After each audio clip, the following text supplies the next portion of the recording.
Brother అమ్మా please అందరికీ వందనాలు.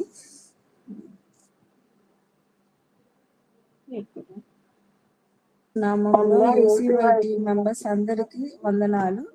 ఈరోజు దేవుడు మనకు ఏర్పాటు చేసిన వాక్యాన్ని చదువుకుందాము. కీర్తనలు 42 అధ్యాయము 1-2 వచనములు. దుప్పి నీటి వాగుల కొరకు ఆశపడినట్లు దేవా నీ కొరకు నా ప్రాణము ఆశపడుచున్నది. నా ప్రాణము దేవుని కొరకు తృష్ణగొనుచున్నది, జీవము గల దేవుని కొరకు తృష్ణగొనుచున్నది. దేవుని సన్నిధికి నేనెప్పుడు వచ్చేదను, ఆయన సన్నిధిని నేనెప్పుడు కనబడేదను. ఇచ్చిన వాక్య భాగాన్ని బట్టి దేవునికి వందనాలు. ప్లీజ్. దేవునికి స్తోత్రం. ప్రభునందు ప్రియమైన దేవుని బిడ్డలారా, మన ప్రభువైన యేసుక్రీస్తు నామంలో మీ అందరికీ వందనాలు, ఉదయకాలపు శుభాలు తెలియజేస్తున్నాను. ప్రార్థన చేసుకుని దేవుని వాక్యాన్ని ధ్యానం చేసుకుందాం. మహాగణుడా, మహోన్నతుడా, పరిశుద్ధుడా, నిత్య నివాసి, నిన్న నేడు నిరంతరము ఏకరీతికి ఉన్నటువంటి మా ప్రియ పరలోకపు తండ్రి, మీ బంగారు పదములకు స్తోత్రములు నాయనా. తండ్రి, మీరు ఈ యొక్క యూసీవై పరిచర్ను ఏర్పాటు చేశారు అని మేము నమ్ముతున్నాం. తండ్రి, ఆ నమ్మకం ఎలా వస్తుందంటే ప్రభా నాయనా, మా యొక్క ఈ ప్రార్థన విజ్ఞాపనల వల్ల ఎంతోమంది మేలులు పొందుకుంటున్నారు నైనా. ఈ వాక్యాన్ని వింటూ ఎంతోమంది మేలులు పొందుతున్నారు. మీకు స్తోత్రములయ్యా. మేము అనేక ప్రాంతాలకు వెళ్ళి సువార్త ప్రకటిస్తున్నప్పుడు అక్కడ చెప్తున్న సాక్ష్యాలను బట్టి నీకు స్తోత్రములు నాయనా. ప్రాముఖ్యంగా ఈ యొక్క ఉదయకాల సమయంలో తండ్రి, ఈ యొక్క మార్నింగ్ ప్రేయర్ని మేము ప్రారంభం చేసి ఉండగా సహాయము దయచేయండి అయినా. ఈ సమయంలో ప్రభా, మీరు నా ద్వారా మీరు వారితో మాట్లాడండి. నన్ను మీ యొక్క బలమైన సాధనంగా బూరగా వాడుకోమని విజ్ఞాపన చేస్తున్నాను. ఎవరైతే ప్రభా ఈ యొక్క గూగుల్ మీట్లో జాయిన్ అయ్యారో ప్రభా తండ్రి, వారు నిద్రామత్తులై ఉండకుండా ప్రభా తండ్రి, ప్రతి ఒక్కరు కూడా నాయనా తండ్రి బైబిల్ పట్టుకొని తండ్రి వాక్యం వినాలయ్యా. అటువంటి మనసు, అటువంటి నాయనా ఆసక్తి తండ్రి వారికి దయచేయమని ప్రార్థన చేస్తున్నాను. అదేవిధంగా తండ్రి, ఈ ఉదయకాల సమయంలో నాయనా ఎవరైతే తండ్రి యొక్క జాయిన్ అయ్యారో గూగుల్ మీట్లో తండ్రి, వారందరినీ మీరు జ్ఞాపకం చేసుకోండి. వారి కుటుంబాలను జ్ఞాపకం చేసుకోండి. ఎందు నిమిత్తము వారు నాయనా తండ్రి ప్రతిరోజు కూడా జాయిన్ అవుతున్నారో మీకు బాహాటముగా తెలుసు. ఆత్మీయ ఆహారాన్ని వారికి దయచేయండి. వారి కుటుంబాల్లో నాయనా ఏది లోపం ఉందో అది మీకు తెలుసు నాయనా తండ్రి. ఆరోగ్యపరంగాన, లేకపోతే ఉద్యోగపరంగా, లేకపోతే ఆర్థిక పరంగాన, అవన్నీ కూడా మీరు సరిచేయండి. అందరినీ కూడా నాయనా ఆత్మీయంగా తండ్రి, ఆర్థికంగా, ఆరోగ్యపరంగా మీరు దీవించి వాళ్ళ కుటుంబాలను కనికరించి రాబోయేటువంటి రోజుల్లో కుటుంబం అంతా కూడా తండ్రి మీ సేవా పరిచర్యలో, మీ సువార్తలో తండ్రి మీ సాక్షిగా ప్రతి కుటుంబాన్ని, యూసీవై ప్రతి కుటుంబాన్ని కూడా మీరు వాడుకోమని విజ్ఞాపన చేస్తూ మీ నామానికి మహిమ తెచ్చుకోమని యేసుక్రీస్తు నామంలో అడిగి వేడుకుంటున్నాను తండ్రి. ఆమెన్.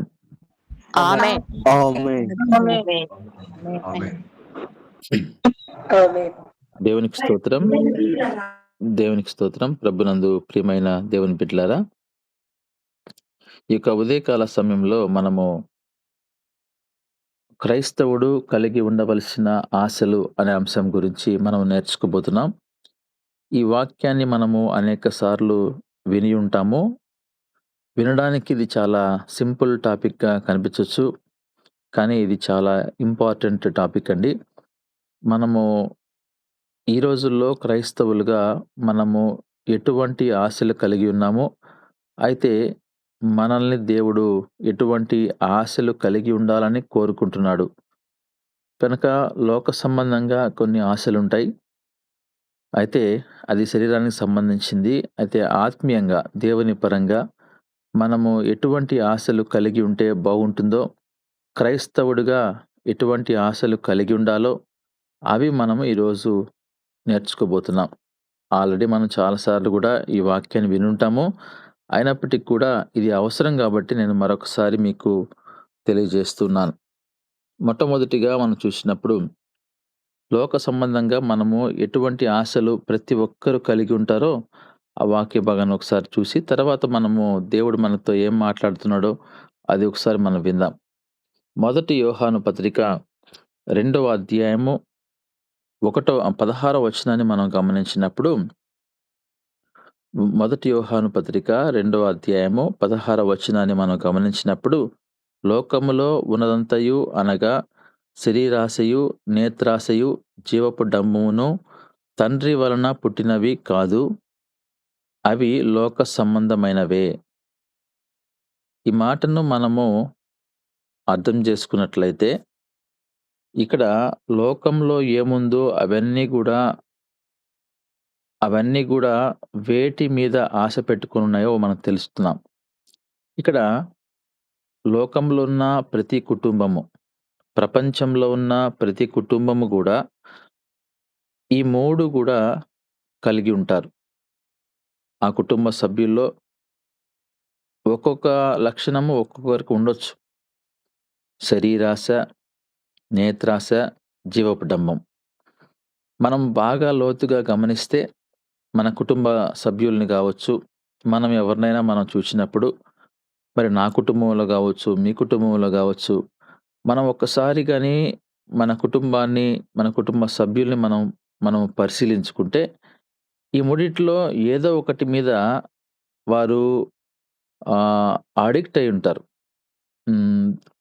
దాని మీద వారు పూర్తిగా లోనైపోయి ఉంటారు. అవి శరీరాశ కావచ్చు, లేకపోతే నేత్రాశ కావచ్చు, లేకపోతే జీవపు డంబము కావచ్చు. శరీరానికి కొన్ని ఆశలుంటాయి. ఆశల కొరకు వారు కొంతమంది కొ సభ్యులు తాపత్రయపడుతూ ఉంటారు. కొంతమంది నేత్రాశ, ఏదైనా గొప్ప విషయం చూస్తే ఇది నాకు ఆహ్, నేను పొందుకుంటే బాగుండేమో, లేపోతే పలానా వాళ్ళ ఇంట్లో ఒక మంచి కారుంది. ఈ కారుని కొనుక్కుంటే బాగుండేమో, నేత్రాశ. జీవపు డంబము, గర్వము.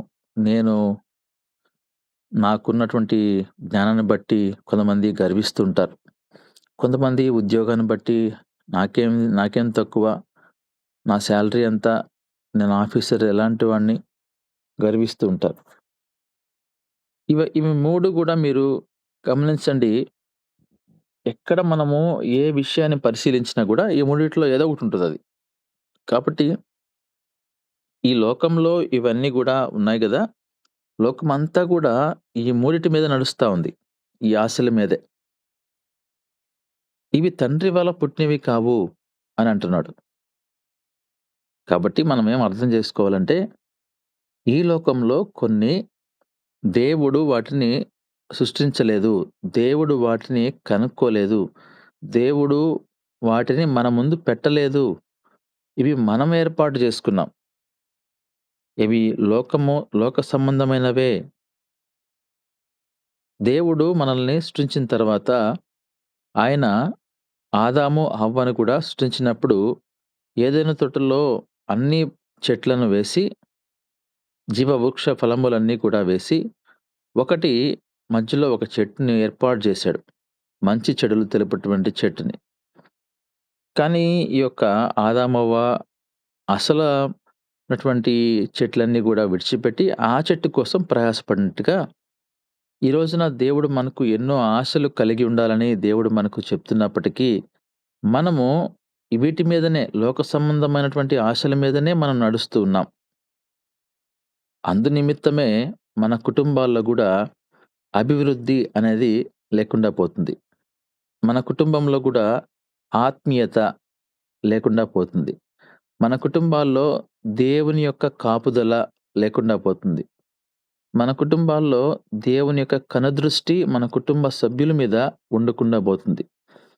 దేవుని యొక్క కృప మన కుటుంబాల మీద ఉండకుండా పోతుంది అంటే, మనము దేవుడు మనకు ఏర్పాటు చేసినటువంటి ఆశల మీద ధ్యాస పెట్టకుండా, ఈ లోక సంబంధమైన వాటి మీద మనము ఆశ పెట్టుకుంటూ మన జీవితాన్ని కొనసాగిస్తున్నాం.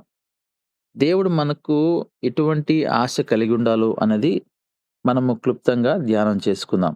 మొట్టమొదటిగా 42వ కీర్తన మన సహోదరి ఈ వాక్య భాగం చదివినట్టుగా 1వ వచనం, 2వ వచనాన్ని మనం గమనించినప్పుడు, దుప్పి నీటి వాగుల కొరకు ఆశపడినట్లు దేవా, నీ కొరకు నా ప్రాణము ఆశపడుచున్నది.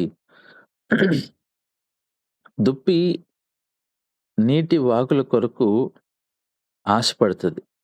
ఎందుకంటే ఆ నీరు అనేది దుప్పికి లేకపోతే ఒకవేళ దుప్పి చనిపోవచ్చేమో. కాబట్టి ఎంతో ఆశగా, ప్రయాసగా అడవిలో ఒకవేళ ఆ దుప్పి వెళ్తున్న సమయంలో నీళ్లు లేని ప్రాంతంలో ఆ దుప్పి ప్రయాణిస్తున్నప్పుడు నీటి కోసము ఎంతో తాపత్రయపడి ఆ నీటి వాగుల కొరకు ఆశపడి పరిగిస్తున్నటువంటి ఆ దుప్పితో పోలుస్తూ ఏ విధంగా అయితే దుప్పి నీటి వాగుల కొరకు ఆశపడుతుందో మనం కూడా దేవుని కొరకు ఆశపడాలి. ప్రాణము ఆశపడుచున్నది. ఈరోజు మనము దేవుని గూర్చిన ఆశ మనలో ఉందా? ప్రతిదానికి కూడా మనం ప్రశ్న వేసుకోవాలి ఈరోజు. దేవుని గురించి ఎంత ఆసక్తి కలిగి లేకపోతే ఆశ కలిగి మనం జీవిస్తా ఉన్నామో. నా ప్రాణము దేవుని కొరకు తృష్ణగొనుచున్నది. జీవము గల దేవుని కొరకు తృష్ణగొనుచున్నది. దేవుని సన్నిధికి నేనెప్పుడు వచ్చేదను. కాబట్టి ఆశ కలిగినట్టుగా మనం ఇక్కడ చూస్తున్నాం. తృష్ణ అనేది ఇవన్నీ కూడా ఆ యొక్క సినోనిమ్స్. ఆ యొక్క ఆశకు తృష్ణ. డిఫరెంట్ లెవెల్ ఆఫ్ ఆశ అవి మనం చూస్తే గమనించినప్పుడు. ఈరోజు మనము ఎంతవరకు మనం ఆశ కలిగి ఉన్నాము? ఎంతవరకు మనం తృష్ణ కలిగి ఉన్నాము? దేవుని కొరకు ఆశ కలిగిన వారి యొక్క ప్రవర్తన ఎలా ఉంటదో గూడా తర్వాత మనం చూస్తాం. నాకు దేవుడంటే చాలా ఆశయ్యా. నాకు దేవుడంటే భయమయ్యా. అది చెప్పడంలో బాగుంది. దాన్ని మనము క్రియల్లో చూపించినప్పుడు మాత్రమే దేవుడు దాన్ని ప్రేమిస్తాడు. దేవుడు ఆ విషయాన్ని ఆయన మెచ్చుకుంటాడు. కనుక ప్రభునందు ప్రియమైన దేవుని బిడ్డలారా, దేవుని గురించి మనకు ఆశుండాలి. ఈరోజు మనం ఎన్నో ఆశలు పెట్టుకుంటాం. కానీ అసలు మన సృష్టికర్త అయిన దేవుని గురించి మనము ఆశ పెట్టుకునే వారిగా ఉన్నామా లేదా అనేది ఈరోజు మనము ఆలోచించుకుందాం. తర్వాత చూడండి 119వ కీర్తన 74వ వచనాన్ని మనం చూసినప్పుడు నీ వాక్యము మీద నేను ఆశ పెట్టుకొనియున్నాను. నీ యందు భయభక్తులు గలవారు నన్ను చూచి సంతోషింతురు. వాక్యం మీద ఆసక్తి, లేకపోతే వాక్యం మీద ఆశ. మనము దేవుని వాక్యాన్ని మీద ఎంతవరకు మనకు ఆశుంది? చాలా సింపుల్‌గా ఉంటది ఈ టాపిక్ కానీ వెరీ, వెరీ ఇంపార్టెంట్ ఈ యొక్క అంశం.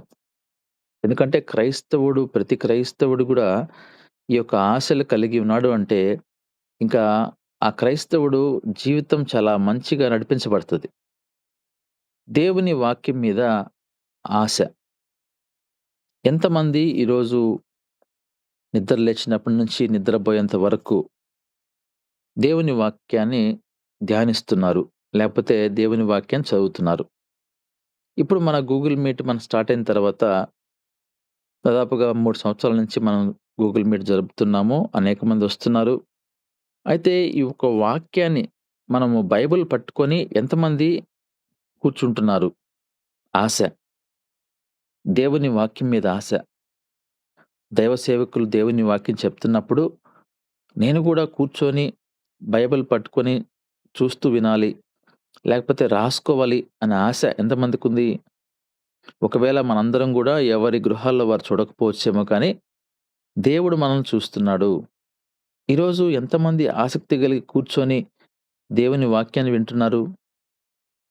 మనము జాయిన్ అయిపోయిన తర్వాత ఆ ఫోన్ పక్కన బెట్టేసి, దాని పాటికది వాక్యం వస్తా ఉంటే నిద్రబోయేవాళ్ళు.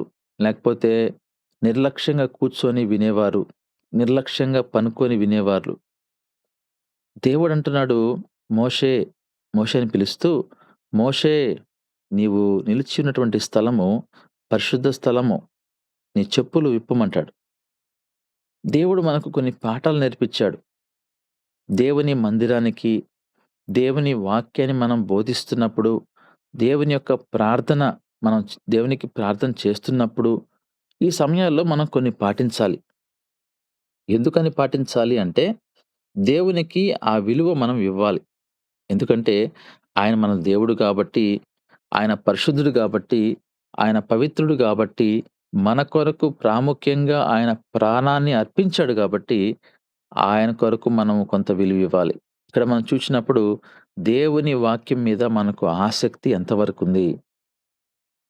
మందిరానికెళ్తున్నాము, మంచిదే. అక్కడ దైవ సేవకులు వాక్యం చెప్తున్నప్పుడు మనము అటు ఇటు చూస్తూ చిన్న పిల్లలతో ఆడుకునే వాళ్ళుంటారు కొందరు. కొందరు సెల్ ఫోన్ జూసుకుంటూ ఉండేవాళ్ళుంటారు. మరికొందరు వారిని వీరిని గమనిస్తున్న వారుంటారు. ఇవన్నీ గూడా మనం చూస్తూ ఉంటాం. కానీ మనల్ని మనం మార్చుకోం. సంవత్సరాలు గతించిపోతా ఉంటాయి. ఏదైనా ఆపదొచ్చినప్పుడు అప్పుడు మనము ఎప్పుడు లేని భక్తిని చూపిస్తాం. ఎప్పుడు మన జీవితంలో ఉండదు ఆ భక్తి. ఆ రోజు మనకు అవసరాన్ని బట్టి ఏదైనా అనారోగ్యం వచ్చినా, ఏదైనా ప్రాణాపాయం వచ్చినా, ఆ సమయంలో ఆ భక్తి చూసినప్పుడు ఇంత భక్తి మొదటి నుంచి చూపించుంటే ఎంత బాగుండేది. దేవుని వాక్యం మీద ఆసక్తి, ఆశ మనం కలిగి ఉండాలి. తర్వాత మూడోదిగా చూస్తే కీర్తన 84వ కీర్తన 2వ వచనాన్ని గమనించినప్పుడు యెహోవా మందిరావరణములను చూడవలెనని నా ప్రాణము ఎంతో ఆశపడుచున్నది. అది సొమ్మసిల్లుచున్నది. జీవము గల దేవుని దర్శించుటకు నా హృదయమును, నా శరీరమును ఆనందముతో కేకలు వేయుచున్నవి. కీర్తనకారుడు రాస్తూ అంటున్నాడు, అయ్యా! నీ మందిర ఆవరణాన్ని చూడాలని నాకు ఎంతో ఆశగా ఉంది ప్రభువా! నీ మందిరానికి ఎప్పుడు వెళ్ళాలి? నీ మందిర ఆవరణం నేనెప్పుడు చూడాలి? ఈరోజు ఆదివారం మనం మందిరానికొస్తే మరి తిరిగి ఆదివారం వెళ్తాం. ఈ మధ్యలో ఇంక మందిరం అనేది మనం ఎప్పుడు గూడా చూడం. ఇంక మందిరంతో మనకు పని లేదు. మందిర కార్యక్రమాల్లో పాల్గొనం. మందిరాల మధ్యలో మనకున్నటువంటి ఆ యొక్క శుక్రవారం ఉపవాస ప్రార్థన వాటికి రాము. ఆశ లేదు. అదే మనము వ్యాపారమో, లేకపోతే ఉద్యోగం అనుకోండి, ఖచ్చితంగా జేసుకుంటాం. అది ఏ రోజైనా సరే, ఎంత రాత్రైనా సరే, మెలకువగా ఉండి మరి జేసుకుంటాము. ఎంతో శ్రద్ధగా జేసుకుంటాము. అది గూడా ఎంత సమయమైనా సరే, ఉదయం 6 గంటలకే మనము ఒకవేళ ఉద్యోగానికి పోవాలంటే ఉదయాన్నే 6 గంటలకు వెళ్ళిపోతాం. ఒకవేళ వ్యాపారం జేసుకోవాలంటే ఉదయాన్నే వ్యాపారాన్ని సిద్ధపరుచుకుంటాం. రాత్రి 10 గంటల దాకైనా మనం చేసుకుంటాము. కానీ ఏ రోజు మందిరానికి వెళ్లి, మందిరం మీద మనకు ఆశ లేదు. ఎందుకు రాసాడు దేవుడు ఈ వాక్యాన్ని? ఇలాంటి వారు ఉంటారని రాసాడు దేవుడు. ఆశ. మందిరాన్ని చక్కబెట్టుకోవాలి. మందిరాన్ని శుభ్రపరచుకోవాలి. ఏదైనా ఒక ఫెస్టివల్ వస్తున్నప్పుడు ఆ రోజు శుభ్రపరచుకోవడం కాదు. ప్రతి వారం మన మందిరాన్ని ఎంతో ప్రేమగా మనం చూసుకోవాలి. మన మందిరం మనం అక్కడ దీవెనలు పొందుకుంటున్నాం. మన దేవుడు అక్కడ మనతో వాక్యం ద్వారా మాట్లాడుతున్నాడు. ఆ ప్రాంతాన్ని మనం ఎప్పుడు గూడా సరిచేసుకుంటూ ఉండాలి. ఆశ మందిరం మీద. ఆ మందిరాన్ని చూసుకుంటూ, ఆ మందిరాన్ని గమనిస్తూ, ఏమైనా లోటుపాట్లున్నాయేమో, లేకపోతే అక్కడ ఏమన్నా అవసరమేమో. ఆశ అంటే ఏంటి? ఆశ అంటే మనం దానికి తగినటువంటి విధంగా మన క్రియలు చూపించాలి. మందిరంలో ఏమైనా లోటుపాట్లున్నాయా? లేపోతే ఏమైనా అవసరతలున్నాయా? మందిరాన్ని ఏ విధంగా మనం కాపాడుకోవాలి? ఎంత శుభ్రంగా మనం ఉంచుకోవాలి? మన గృహాన్ని ప్రతిరోజు ఉదయము, సాయంత్రము మనము శుభ్రపరుచుకుంటాం. ప్రాముఖ్యంగా స్త్రీలు ఇంట్లో ఆ పని చేస్తూ ఉంటారు. మరి మనం మందిరాన్ని మనం చూసుకుంటున్నామా? మన మందిర సంఘ కాపరి గురించి మనము ప్రార్థన చేస్తున్నామా?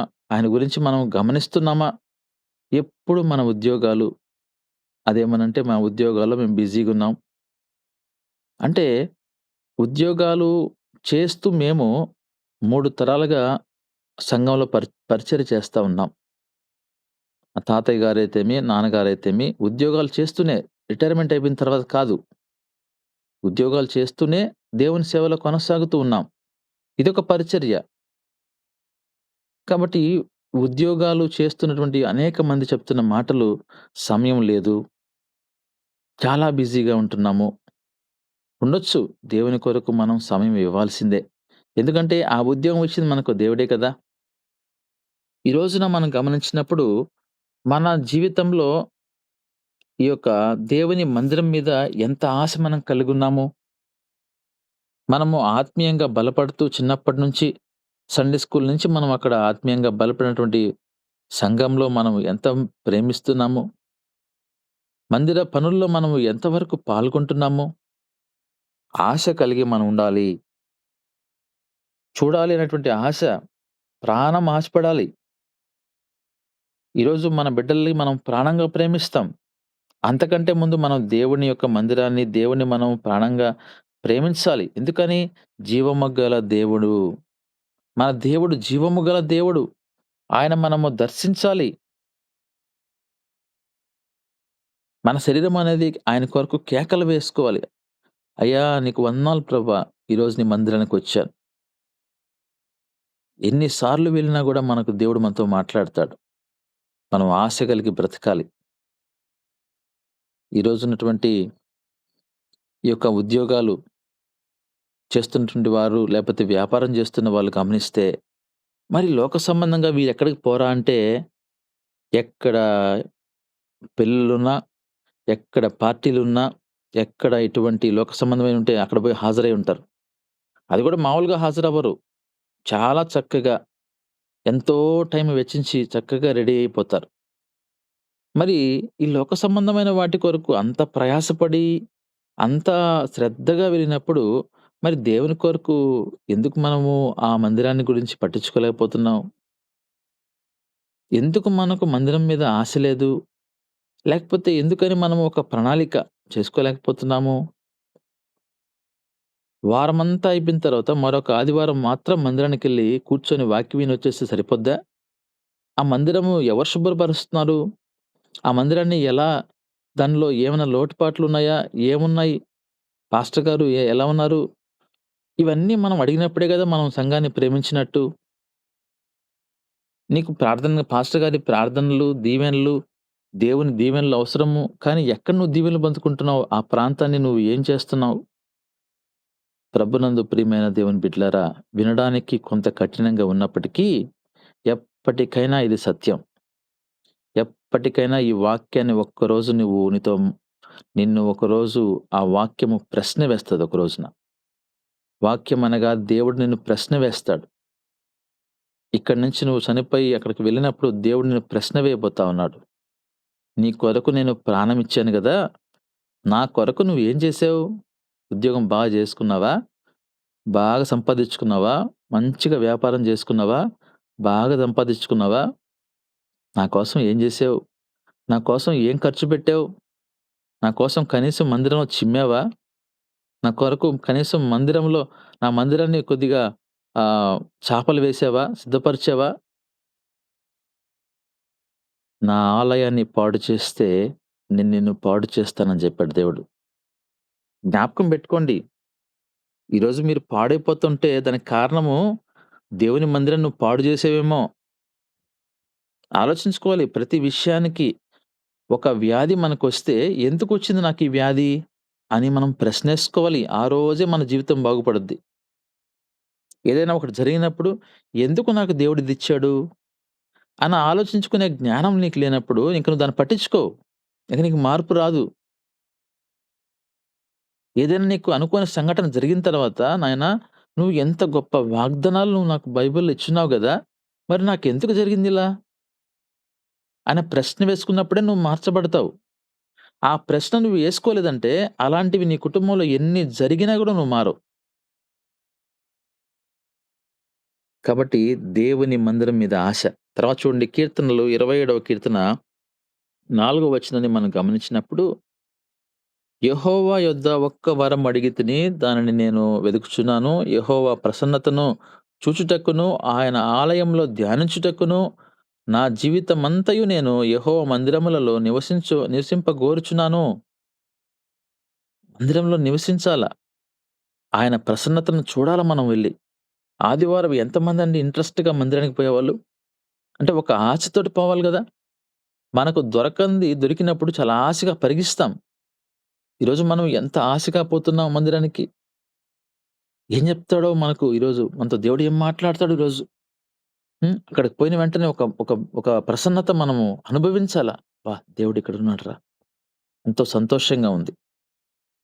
ఈ మధ్య కాలంలో మనోజమ్మ గారు మా సంఘస్థురాలు చనిపోయారు గదా!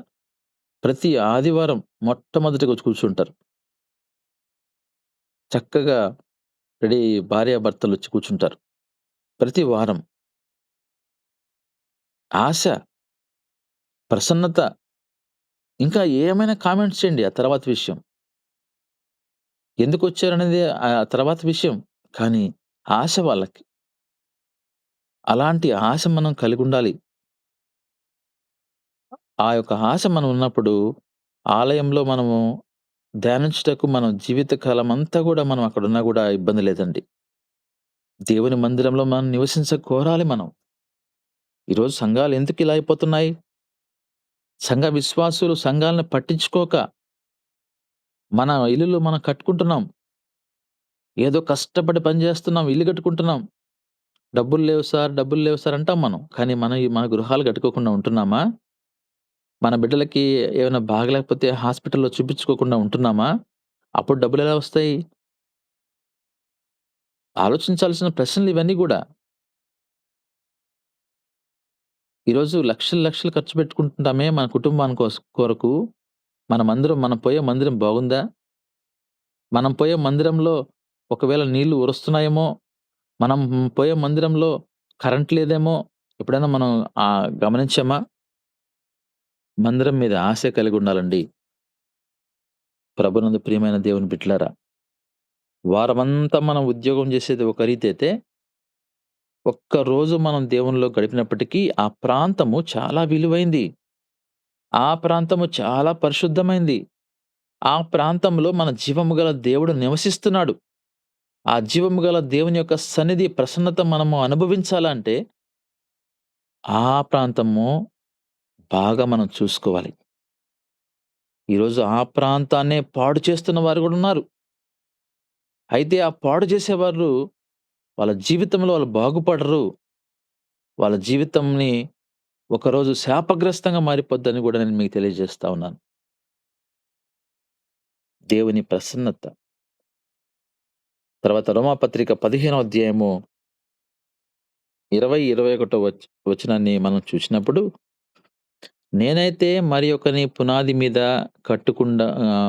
కట్టకుండు నిమిత్తము ఆయన గూర్చిన సమాచారము ఎవరికి బడలేదో వారు చూతురనియు, వినినవారు గ్రహింతురనియు, వ్రాయబడిన ప్రకారము క్రీస్తు నామమెరుగని చోట్లను సువార్త ప్రకటింపవలనని మిక్కిలి ఆశ గలవాడనై ఉండి అలాగున ప్రకటించితిని. ఇక్కడ మనం చూస్తున్నాము, సువార్త ప్రకటించడానికి మనకు ఆశ కలిగి ఉండాలి. ఎక్కడ మనం సువార్త ప్రకటించాలంటే, క్రీస్తు నామమును ఎరగని చోట్ల, సువార్త ప్రకటింపబడనటువంటి చోట్ల. ఎక్కడైతే సువార్త ప్రకటింపబడలేదో, ఎక్కడైతే యేసుక్రీస్తు వారు పరిచయం లేదో, అక్కడ మనము దేవుని యొక్క సువార్తను ప్రకటించే వారంగా, ఎవరికైతే యేసుక్రీస్తు పరిచయం లేదో, వారికి దేవుడి యొక్క పరిచర్య మనము తెలియజేసే వారంగా ఉండాలి. ఈరోజు దేవుని సువార్తను మనము చేస్తున్నాం మన టీమంతా గూడా. అయితే మనము సువార్తకి వెళ్ళినప్పుడు, ఆ సువార్తలో మనం భారం కలిగి ప్రార్థన చేస్తున్నామా ఆలోచించాలి. సువార్తకి వెళ్ళినప్పుడు మనం బిహేవియర్ ఎలా ఉంటుంది? మనము ఈ ఈ ఆ టైం గడిపేటువంటి ఒక హాఫ్ అన్ అవర్ గావచ్చు, ఒక 1 అవర్ గావచ్చు, లేకపోతే 10 మినిట్స్ కావచ్చు. ఈ 10 నిమిషాలు నువ్వు భారం కలిగి, అయ్యా మమ్మల్నందరిని గూడా ఇక్కడ నడిపించావు గదా! ఎందు నిమిత్తం నడిపించావు? ఇక్కడ ఎవరి మీద మీ మీ ప్రణాళిక ఉంది? ఆ ప్రణాళిక మరి ఎలా మా మా ద్వారా మీరు మాట్లాడండి ప్రభువా! మాకు చూపించండి ప్రభువా! అని కన్నీటితో భారం కలిగి ప్రార్థన చేసినప్పుడు దేవుడు మనకు చూపించడా? ఈరోజు మనం సువార్తకి వెళ్ళినప్పుడు దేవుని యొక్క వాక్యాన్ని మనము చెప్తున్నప్పుడు, మనము ఎంతవరకు ఆ సువార్త వారికి చేరుతుంది? లేకపోతే ఎంతవరకు మనము ప్రార్థన చేసినప్పుడు ఆ ప్రార్థనలు ఫలిస్తున్నాయి అని మనం తెలుసుకోవాలంటే మనతో ఒకరోజు వాళ్ళు చెప్తారు. అటువంటి భారభరితంగా మనం సేవ చేయాలి. సువార్త ప్రకటించాలన్న ఆశ మనలో ఉండాలి. అందుకే ఆయన చెప్పిన మాట, సర్వలోకానికి వెళ్లి సర్వ సృష్టికి సువార్త చెప్పమని చెప్పాడు. ఈరోజు మనం సర్వలోకానికి వెళ్లి సువార్త చెప్పేటువంటి పరిస్థితుల్లో ఉంటున్నాం మన టీము. ఎంతో కష్టపడుతున్నాము, ప్రయాసపడుతున్నాము. ఇంకా రాబోయే రోజుల్లో మనం ఇంకా సువార్త చెప్పాలి. ఒకవేళ సువార్తకి రాలేకపోతున్న వారు మీ సంఘాల్లో మీరు సువార్త ప్రకటించండి. లేదు మీకు మీ సంఘాల్లో ఒకవేళ సువార్త వాళ్ళు ఒకవేళ చేయకపోతే మీరెళ్తున్నటువంటి ఉద్యోగ ప్రాంతంలో ఎవరో ఒకరికి సువార్త ప్రకటించండి. ప్రయత్నం చేయండి. ఎవరు అన్యులుగా ఉన్నారు, సమయాన్ని మనము అనుకూలించినప్పుడు వాళ్ళకి సువార్తను ప్రకటించండి. నేను అందుకోసమే నా ప్రయాణంలో గూడా నా బ్యాగ్‌లో మన యొక్క యూసీవై టీమ్ పాంప్లెట్స్ పెట్టుకొని వెళ్తాను. ఎందుకంటే ఒకరోజు నా దగ్గర లేవు. ఆ రోజు వాళ్ళకి నేను సువార్త చెప్పినప్పుడు అడిగారు వాళ్ళు. మీ పరిచర్య గురించి ఏమైనా ఇస్తారా అని.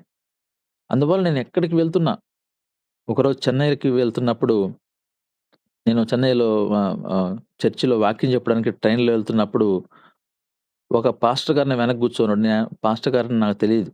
నేను బైబిల్ చదువుకుంటూ ప్రిపేర్ అవుతున్న సమయంలో ఆయన చూసి, "మీరు పాస్టర్ గారంటే" అప్పుడు నా పరిచర్య గురించి చెప్పినప్పుడు, "అవునా! మీ పరిచర్య గురించి ఏదైనా ఉందండి" అన్నప్పుడు నేను ఆ పాంప్లెట్ ఇచ్చాను. సువార్త పరిచర్య. ఆయనేదో వేరే కంట్రీకి వెళ్తున్నాడు. చెన్నైకి వెళ్లి ఇంటర్నేషనల్ ఎయిర్‌పోర్ట్ నుంచి ఆయన వాక్యం చెప్పడానికి వెళ్తున్నాడని చెప్పాడు. గమనించండి, దేవుని యొక్క సువార్త ప్రకటించాలన్న ఆశ మనలో ఉండాలి. ఎప్పుడు మేము పనికి పోవాలి, మేము వ్యాపారం జేసుకోవాలి, మేము ఉద్యోగం జేసుకోవాలి. ఈ ఆసక్తి ఎక్కువ వాటి మీద కాన్సంట్రేషన్ చేసుకుంటూ, వాటి మీద ఏకాగ్రత చూపిస్తా ఉంటే, దేవుడు నీ కొరకిచ్చింది చిన్న విషయం కాదండి. రక్తాన్ని కార్చాడు. గుర్తుపెట్టుకోండి ఆ విషయాన్ని. విలువైన రక్తాన్ని పరిశుద్ధంగా బ్రతికి, పవిత్రంగా బ్రతికి, ఆ పవిత్రమైన రక్తాన్ని మన కొరకు చిందించాడు చూసారా? ఆ రక్తానికి విలువివ్వాలి మనం. ఆ రక్తం మనకు గుర్తొచ్చినప్పుడల్లా, మనం దేవుని కొరకు ఏం చేస్తున్నామయ్యా? ఇంత గొప్ప దేవుడు మనకున్నాడే. ఈరోజు ఒక చిన్న రక్తం ఒకవేళ మనకు గాయమైతే వెంటనే హాస్పిటల్‌కి పరిగెత్తేస్తాం. అందరం పరిగెత్తేస్తాం హాస్పిటల్‌కి. ఇంకా గందరగోళం చేసేస్తాం. బ్లడొచ్చేసింది. ఇంకా మా వాడికేమైపోద్దో, లేకపోతే మా అమ్మాయికేమైపోద్దో. ఆయన అటువంటి రక్తాన్ని గూడా ఎక్కడ గూడా లెక్క చేయకుండా మన కొరకు ఆయన కార్చి, మన పాపాలన్నీ కడిగి, అటువంటి గొప్ప దేవుడు మనకుంటే, మనము ఆయన కొరకు ఏం చేస్తున్నాం? నేనైతే చెప్పగలను. నా సమయాన్ని చాలా వరకు ఆయన కొరకు వెచ్చిస్తా. చాలా వరకు వెచ్చిస్తా. చాలా సమయం. ఎక్కువ సమయం కూడా నేను ఆయన గురించే ఎంత బిజీగున్నప్పటికి గూడా దేవుని పని కొరకు వెచ్చిస్తూనే ఉంటా మధ్యలో. కారణము కేవలం ఒక ఆశ నాకు. ఉన్నంత కాలం, బతికినంత కాలం ఎంతో కొద్దిగా సేవ చేయాలి. గొప్ప సేవ నేను చేయలేకపోయినప్పటికీ, కొద్దిగా సేవ అయినా చేస్తే నేను ఆయన కోరుకునేది ఒకటే. నాకు ప్రతిఫలం ఇక్కడ నువ్వు ఇవ్వబలదయ్యా. పరలోకంలో అంత చోటు నాకీ ప్రభువా అని నేను ప్రార్థన చేసుకుంటా. ప్రభునందు ప్రియమైన దేవుని బిడ్డలారా, ఆశ మనం కలిగి బ్రతకాలి. ఏదో నేను దేవుడిని ప్రేమిస్తున్నాను. నాకు దేవుడు చాలా ఇష్టము. నాకు భక్తుంది, భయముంది. ఎక్కడ నీ క్రియలెక్కడ? నీ క్రియలు లేని విశ్వాసం మృతమని బైబిల్‌లో క్లియర్‌గా రాస్తున్నాడుగా. నీలో క్రియలు లేకపోతే నీ విశ్వాసం ఎందుకు? చనిపోయినటువంటి శవంతో సమానమది. నువ్వు మాటలు చెప్పుకుంటూ వెళ్తే దేవుడు మెచ్చడు. నీ మాటలకు తగిన ప్రతిఫలం, నీ మాటలకు తగిన విధంగా నీ ప్రవర్తన చూపించినప్పుడు మాత్రమే, నేను నిన్ను ప్రేమిస్తున్నానయ్యా. ఏం ప్రేమిస్తున్నావు? నేను మొన్న గూడా మన సంఘస్థులకి ఒక వాక్యం చెప్తూ చెప్పాను. షాజహాను ఆయన ప్రేమించాడు. ముంతాజ్ బేగం. ఆమె కొరకు ఏం చేశాడాయన? ఒక తాజ్ మహల్ కట్టించాడు. ఆయన గమ్ముగా ఉండుంటే ఈరోజు చెప్పుకుంటాం మనం. తాజ్ మహల్ ఈరోజు ఎక్కడెక్కడి నుంచో దేశాల్లో నుంచి రకరకాల దేశాల నుంచి చూస్తున్నారు. Wonder of the world. ఎందుకు చూస్తున్నారు? ప్రేమకు చిహ్నము. యేసుక్రీస్తు ప్రేమించానని చెప్పి గమ్మునయిపోయాడా మన దేవుడు? లేదు. ప్రేమించినట్టుగా ఆయన త్యాగం చేసి చూపిచ్చాడు. ఈరోజు నేను నా దేవుడంటే నాకు ప్రేమ. ఆదివారం పూట చర్చికెళ్ళి దండం పెట్టుకొని ప్రార్థన చేసుకొని పాస్టర్ గారితో ప్రార్థన చేయించుకుంటే రాదు దీవెనలు. నీ క్రియలెక్కడ? నువ్వు దేవుని కొరకు ఎంత సమయం కేటాయిస్తున్నావు? ఉదయం నిద్ర లేచిన తర్వాత ఒక గంట సేపు మెలుకువ ఉండలేకపోతున్నారు ఈరోజు చాలామంది ఈ యొక్క గూగుల్ మీట్ ఆన్ చేసిన వారు. హాఫ్ అన్ అవర్ వాక్యం వినలేకపోతా ఉన్నారు. అటువంటి పరిస్థితుల్లో మనం ఉన్నాము అంటే, దేవుని దగ్గర నుంచి మనం ఏం కోరుకుంటామండి? మృతమైపోయి ఉండవు నువ్వు. ఆ విషయం గమనించు. నీ దగ్గర క్రియలు లేవు. మాటలు మాత్రం చెప్తున్నావు గొప్పగా. ఎవరికి గావాలి మన మాటలు? అందుకోసమే అటువంటి మాటలు చెప్పే వాళ్ళని దేవుడంటున్నాడు, వేషధారులారా అని అంటాడు. వేషధారులారా మీరు నా ఎదురు నుంచి తొలగిపోండి అంటాడాయన. కాబట్టి ఈరోజు మనం చూసినప్పుడు లోక సంబంధంగా చాలా ఆశలున్నప్పటికీ, మనము దేవుడు చెప్పిన ఆశలు మనం కలిగుండాలి. దేవుని గూర్చిన ఆశ, దేవుని వాక్యం మీద ఆశ, దేవుని మందిరం మీద మనకు ఆశ, దేవుని ప్రసన్నత మనం చూడాలని ఒక ఆశ, సువార్త ప్రకటించాలనే ఆశ ఇంకా ఉన్నాయి. ఆశలు ప్రభు చిత్తమైతే మరొకసారి చూద్దాం. సమయమైంది కాబట్టి. ఈరోజు మనము మన ఆశ ఏ స్థాయిలో ఉంది? నేనైతే ఉదయం పూట నేను కాలేజీకి వెళ్తున్నప్పుడు గూడా బస్సులో వెళ్తాను. ఎందుకంటే ఆ 1 అవర్ గూడా నేనేదైనా వీడియోస్ ఎడిటింగ్ జేసుకోవచ్చేమో అన్నట్టుగా. ఆశ మనకున్నప్పుడే ఏదైనా ఒక టీమ్ గావచ్చు, లేకపోతే ఒక మనకి ఇచ్చిన పని మనము అది పూర్తిగా చేయొచ్చు. ఈరోజు నేను యూసీవై టీమ్ ఎందుకింత డెవలప్ అవుతుంది? దేవుడు ఎందుకు మనల్ని దీవిస్తున్నాడు? కారణం ఏంటి? మనం ఆశ చూపిస్తున్నాం గాబట్టి కొద్దో గొప్పో ముందుకు వెళ్తుంది. ఆశ లేకపోతే ఎట్లా ఎళ్తది ముందుకి? ఎంతో ప్రయాసపడి ఉదయకాలపు ప్రార్థనలు రికార్డ్ జేసి మళ్ళీ వాటిని పెడితే విననటువంటి వాళ్ళు మళ్ళీ వాటిని విని సంతోషించి, లేపోతే మనం పెట్టేటువంటి ఫోటోస్ చూసి వాళ్ళు సంతోషించి, ఆహా! ఇంత చక్కగా జరుగుతుందా సేవ. మన గురించి వాళ్ళు ప్రార్థన చేయడం, మనం వారి గురించి ప్రార్థన జేయడం, మనకు తెలియజేయడం. ఇదంతా ప్రయాస. ఆ ఫోటోలు పెడితే మనకేమి వాళ్ళు రూ. 1,00,000 అకౌంట్‌లో ఎయరు. అది కాదు మనకు కావాల్సింది. ఎందు నిమిత్తము ఇతరుల్ని మనం ఇన్‌స్పైర్ జేయాలి. దేవుడు లోకానికి వెలుగై ఉన్నాడని చెప్తున్నారు మనల్ని. మనం వెలుగు అంటే మనం వాళ్ళకి మార్గం చూపించాలి. ఇదిగో మేమిది చేస్తున్నాం. మీకో విషయం తెలుసా? ఈ మధ్య కాలంలో మనసలాంటిది. పచ్చ కామెర్ల వాళ్ళకనగా పచ్చగా కనబడుతున్నట్టు, వాళ్ళ మనసలాంటిదే. ఒరేయ్! ఇలాంటివి చక్కగా మనకి తెలియజేసాడే మనకు. మనకు తెలియపరుస్తున్నారే. ఇప్పుడు చాలా దూర దూర ప్రాంతంలో సువార్తకు రాని వాళ్ళుంటారు. వాళ్ళు చూస్తారు. అబ్బా! ఎంత చక్కగా జరిగింది సువార్త. మంచిగా ఆలోచించండి. పాజిటివ్‌గా ఆలోచిస్తే మనం పాజిటివ్‌గానే ఉంటాం. నెగెటివ్‌గా ఆలోచిస్తే మన మనసంతా నెగెటివ్‌గానే ఉండిపోద్ది. ఈరోజు అది పెట్టాము చక్కగా వాళ్ళు రేపు త్వరలోనే నెక్స్ట్ వీక్‌లో సారు అందరం వచ్చి వాళ్ళకి కొన్ని ప్రొవిజన్స్ ఇవ్వాలనుకుంటున్నారు. గమనించారా ఈ విషయాన్ని? ఈరోజు మనము దేవుని సువార్త ప్రకటించాలంటే, దేవుని యొక్క సువార్త ప్రకటించేటప్పుడు ఇతరులకు మనం మార్గం చూపించేవారిగా ఉండాలి. కనుక ప్రభునందు ప్రియమైన దేవుని బిడ్డలారా సమయం అయిపోయింది. మనము క్రైస్తవునిగా కలిగి ఉండవలసిన విషయాలు నేను మీకు కొన్ని తెలియజేశాను. ప్రభు చిత్తమైతే మరొకసారి తెలియజేస్తాను. దేవుడు ఈ వాక్యము మీ హృదయంలో భద్రపరిచి ఫలింపచేయాలని కోరుకుంటూ, దేవుడు ఈ వాక్యాన్ని దీవించును గాక. Amen. Thank you brother. Thank you అన్నా. వందనాలు. Praise the lord. విన్నారు గదా! చక్కగా దుప్పి నీటి వాగుల కొరకు ఎలా ఆశపడుచున్నదో చక్కని వాక్యం మనము విని ఉన్నాం. మన క్రైస్తవ బిడ్డలుగా మనము కూడా దేవుని వాక్యం కొరకు ఆశ, ఆయన సన్నిధి కొరకు, ఆయన ప్రసన్నత కొరకు సువార్తను ప్రకటించాలి. నశించిపోతున్న ఆత్మల కొరకు ప్రయాసపడాలి. అట్‌లీస్ట్ రోజుకొక్కరికైనా ఏదో ఒక సమయంలో దేవుని గురించి చెప్పాలి అనేటువంటి ఆశ మనం కలిగి ఉండాలి. ఒక మాట చర్చి ముందుకెళ్దాం. ఇప్పుడు ఆహ్, దుప్పికి దాహం వేసినప్పుడు ఏం కావాలి? నీరే కావాలి. ఇప్పుడు మనం ఉన్నాము. బాగా దాహమేస్తుంది. ఇప్పుడు బంగారం రేటు పెరిగిపోతుందని మనం వింటా ఉన్నాం గదా! దాహం, దాహం, దాహం అంట కేజీ బంగారం తెచ్చిచ్చారనుకో మనకు. దాహం తీరుతదా? లేదంటే ఒక కారు తెచ్చిచ్చారనుకో మంచి బీఎండబ్ల్యూవో లేకపోతే ఇంకోటో, ఇంకోటో తెచ్చిచ్చారనుకో మన దాహం తీరుద్దా? నో. నో. నో. నో. చూడండి ఎంత అద్భుతమైన మాటంటే ఇది. ప్రాణము దేవుని కొరకు దాహం. ఆయన మాటల కొరకు దాహం. ఏంటి ఆ దాహం? ఆత్మీయ దాహం. అంటే దేవుని కొరకు తపన. ఆకలి దప్పులంటారు గదా! దేవునితో సంబంధం కొరకు కోరిక. అంటే దేవునితో, దేవుని కొరకు ఉన్నటువంటి ఆ దాహాన్ని ఈ ప్రపంచములో ఏది తీర్చలేదు. ఒక్క దేవుని సజీవమైన మాటలు తప్ప. కదా! అయితే దేవుణ్ణి సేవించేటప్పుడు, ఆయన్ని కలిగి ఉండేటప్పుడు మనం స్పందించేవాళ్ళుగా, ఓకేనా? మనం స్పందించేవారిగా నేను ఎప్పుడూ దేవుని సన్నిధికి వెళ్ళి, ఆయన సన్నిధిని అనుభవించాలి. దేవునితో సహవాసం చేయాలి. దేవుని సమక్షంలో ఉండాలి. ప్రార్థనలో ఉండాలి.